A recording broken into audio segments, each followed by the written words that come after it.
to the ethos of the decentralized kind of crypto ecosystem. Right? Because it's supposed to be different, not like this. This is like some sort of shortcut. Behkawa. Something is not kosher about this.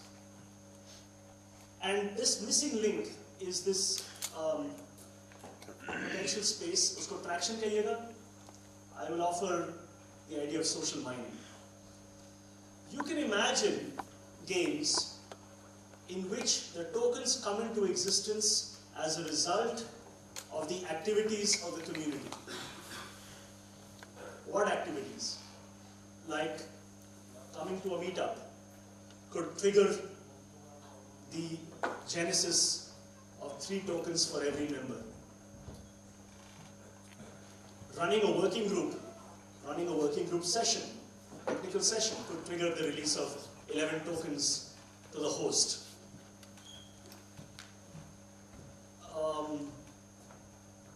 Organizing a meetup like this one could trigger the release of 21 Stardiriums, for example, for all the startup entrepreneurs that gather together and coordinate their thoughts. Somebody who pitches could earn 7 Stardiriums.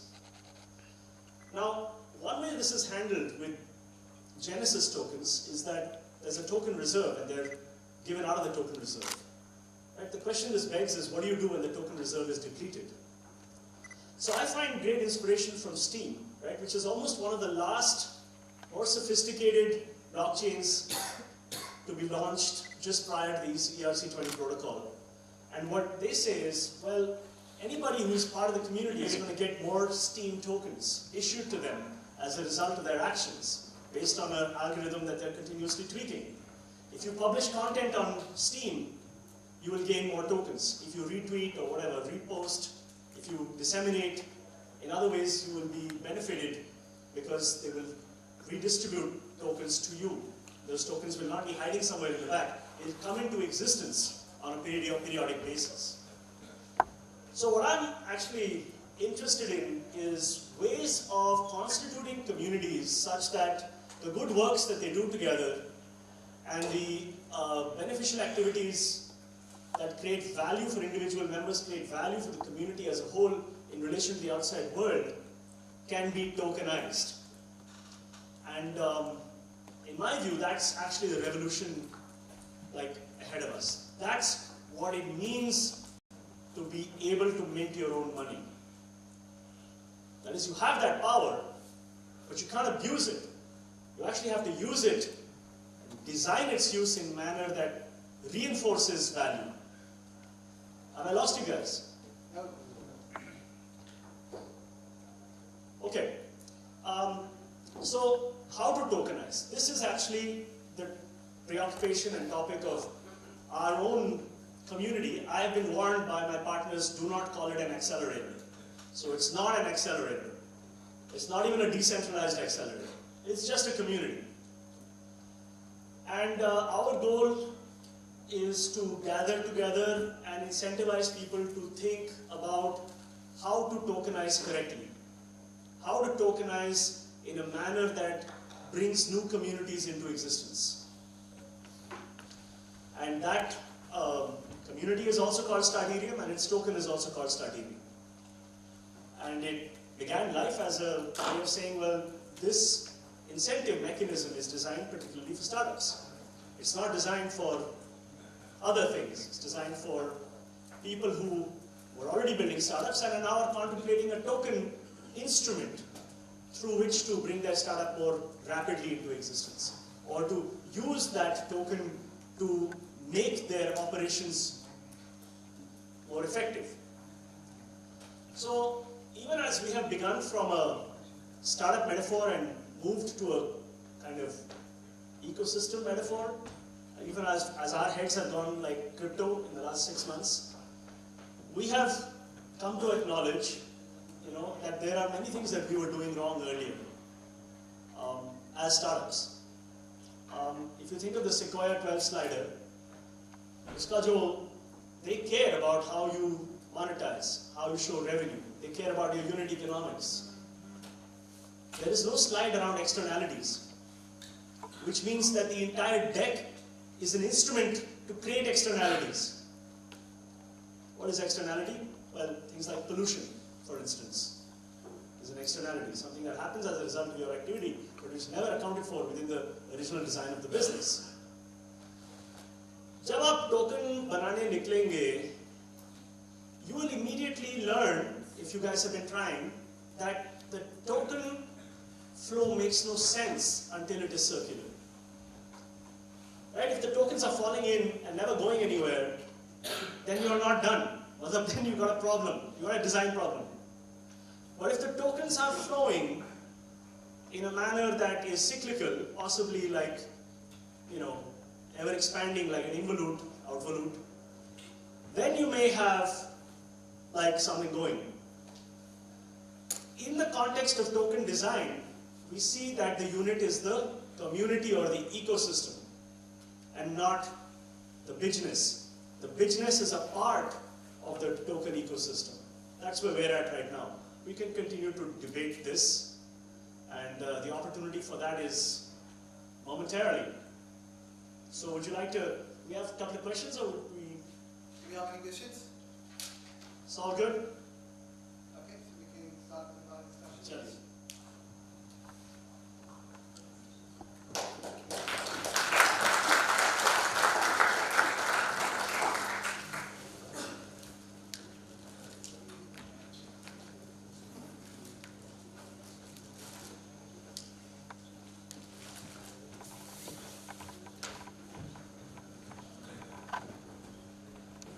So basically what you're trying to say is you want to, in some manner, relate the digital world on the tokens via the physical world. You want to tokenize the physical world activity in the digital world, right?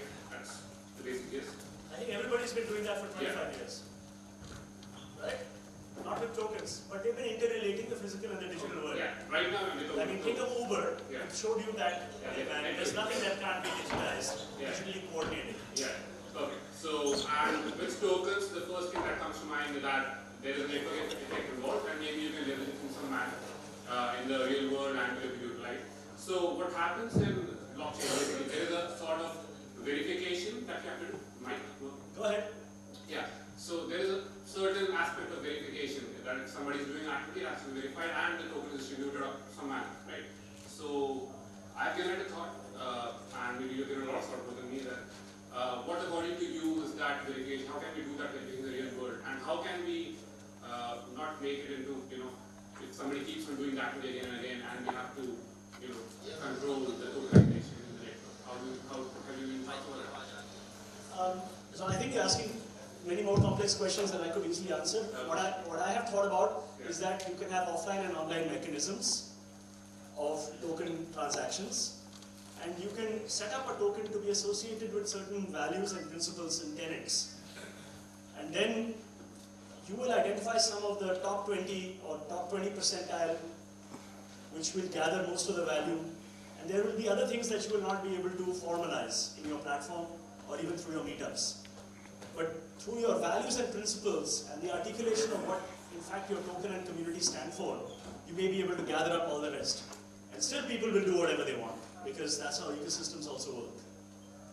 Right? We're not building autocracies. Right? We're building self-governing communities that will hopefully flourish and learn from error, learn from variation.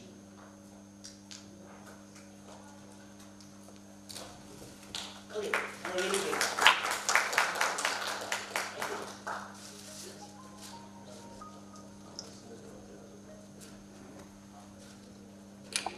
Now we're going to have a panel discussion moderated by Dhramveer. Dhramveer is an entrepreneur, IIM Calcutta and IIT BHU alumnus and CEO of Zostel. Currently he's working on a decentralized P2P Ethereum marketplace called Find Ether. So the topic for today's panel discussion is entrepreneur opportunity, the Wild West or the Thar Desert.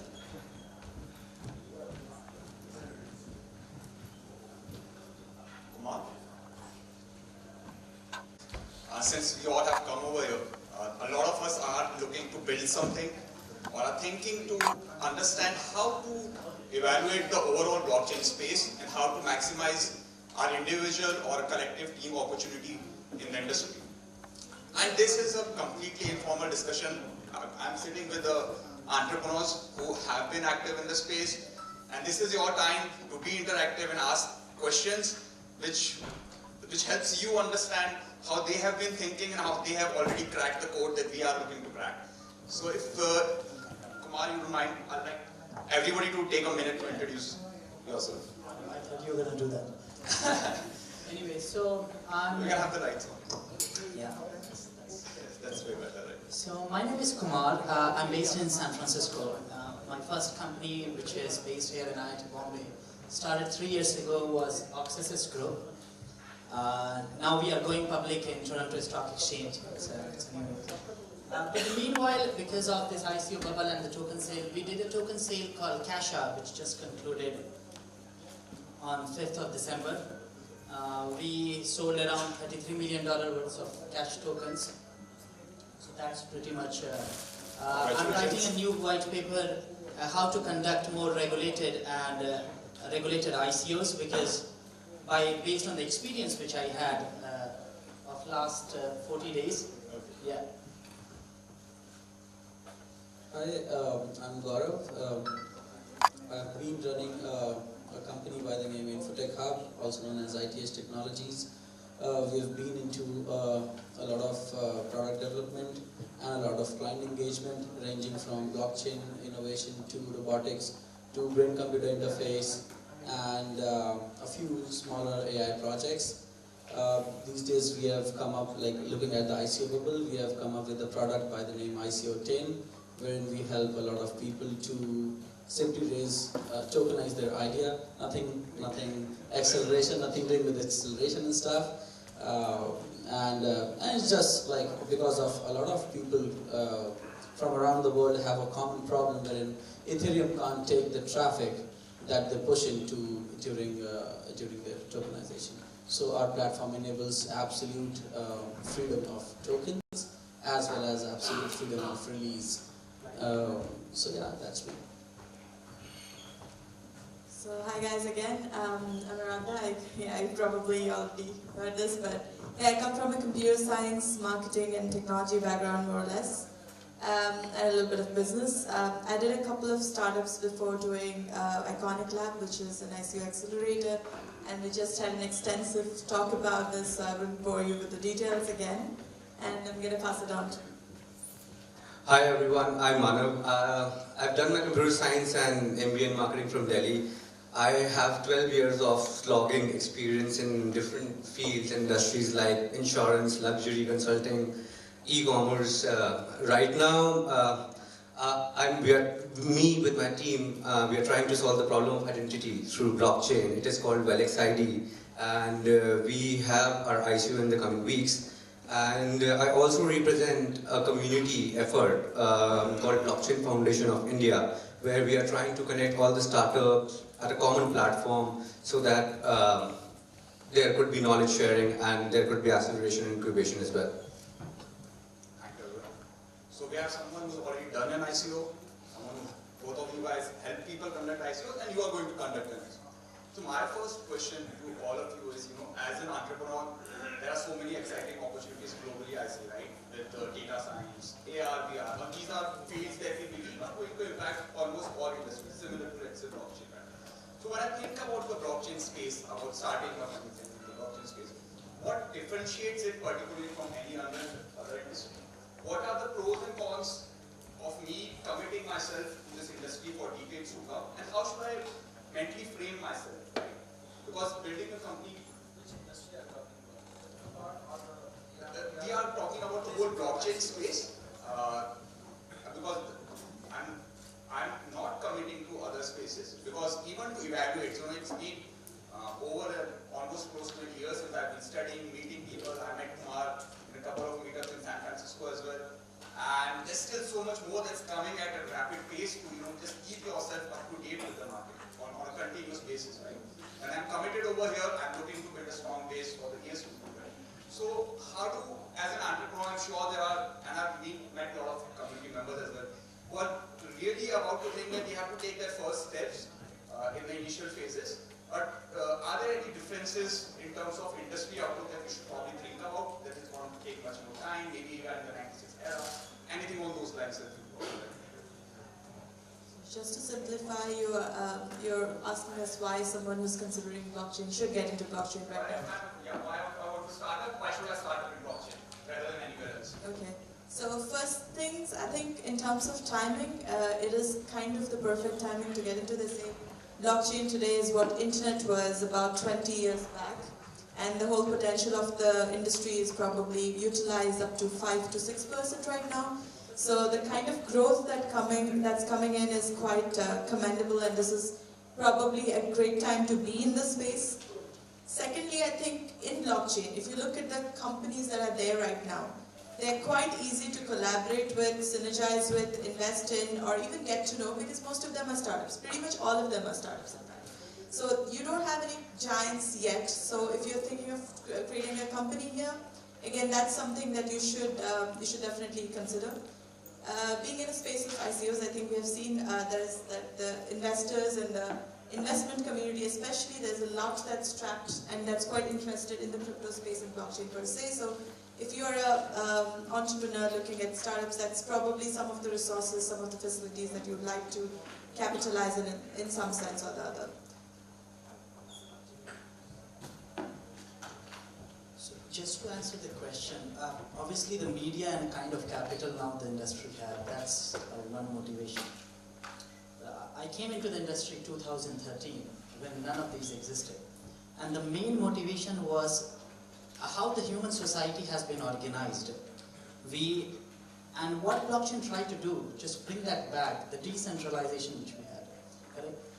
We started as a decentralized community, and then over the period we get centralized.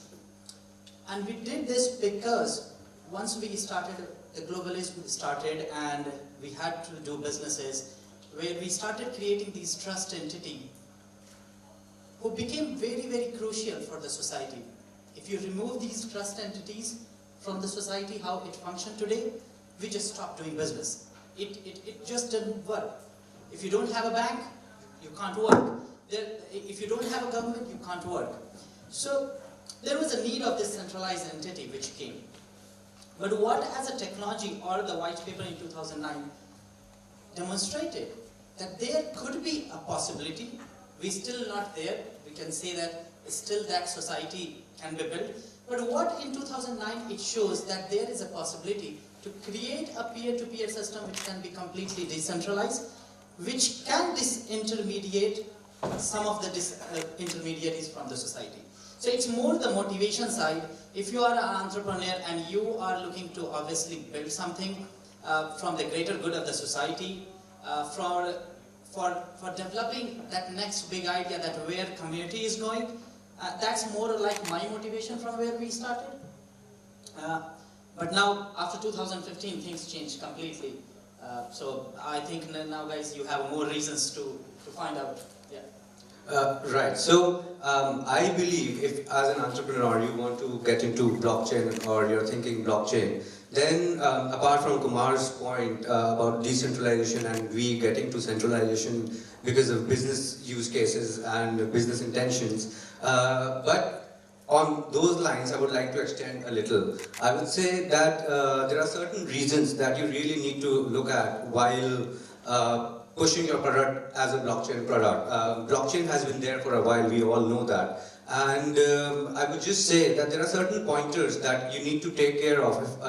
If those pointers are a green signal, then I think then you can think about the blockchain product.